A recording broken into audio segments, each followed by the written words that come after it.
મુખ્યમંત્રી વિસાવદર પહોંચ્યા છે। જૂનાગઢથી સમાચાર। મુખ્યમંત્રી ભૂપેન્દ્ર પટેલ વિસાવદર પહોંચ્યા। માર્કેટિંગ યાર્ડમાં વિવિધ વિકાસ કાર્યોનું લોકાર્પણ કરશે। રૂપિયા 94 કરોડના વિકાસ કામોનું લોકાર્પણ અને ખાતમુહૂર્ત કરશે। કાર્યક્રમમાં કૃષિ મંત્રી રાઘવજી પટેલ પણ ખાસ ઉપસ્થિત રહ્યા છે।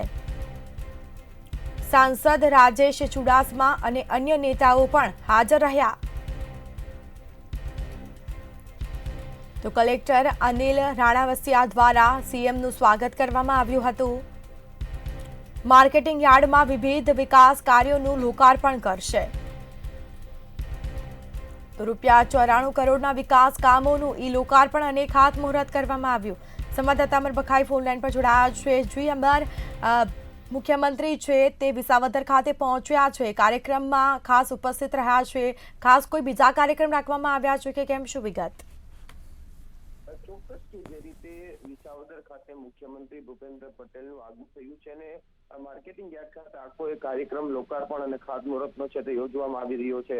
અંદાજે 94 કરોડના વિકાસ કાર્યોનું લોકાર્પણ છે તે હવે થોડીક જ વારમાં કરવામાં આવશે। ખાસ કરીને ટૂંક જ સમયની અંદર હવે વિસાવદર પેટા ચૂંટણી આવી રહી છે અને જેને લઈને વિસાવદર ખાતે આ કાર્યક્રમ યોજવામાં આવ્યો હોવાનું પણ લાગી રહ્યું છે, મનાઈ રહ્યું છે। બીજી તરફ જૂનાગઢ જિલ્લાના વિવિધ કામો લોકાર્પણ અને ખાતમુહૂર્ત છે તે હાલ ગણતરીની મિનિટોમાં જ કરવા જઈ રહ્યા છે। તેમની સાથે કૃષિ મંત્રી પણ ઉપસ્થિત છે કે જે પ્રભારી મંત્રી છે જૂનાગઢના રાઘવજી પટેલ। ત્યારે હાલ હવે મુખ્યમંત્રી પહોંચી ગયા છે ને કરોડો રૂપિયાના જે વિકાસ કાર્યોનું લોકાર્પણ અને ખાતમુહૂર્ત કરવામાં આવશે। જી, આભાર આપનો। તો આ સાથે જ કરોડોના વિકાસ કાર્યોનું લોકાર્પણ થશે। કાર્યક્રમમાં કૃષિ મંત્રી રાઘવજી પટેલ પણ ખાસ ઉપસ્થિત રહ્યા છે। सांसद राजेश चुडासमा અને અન્ય નેતા પણ હાજર રહ્યા છે।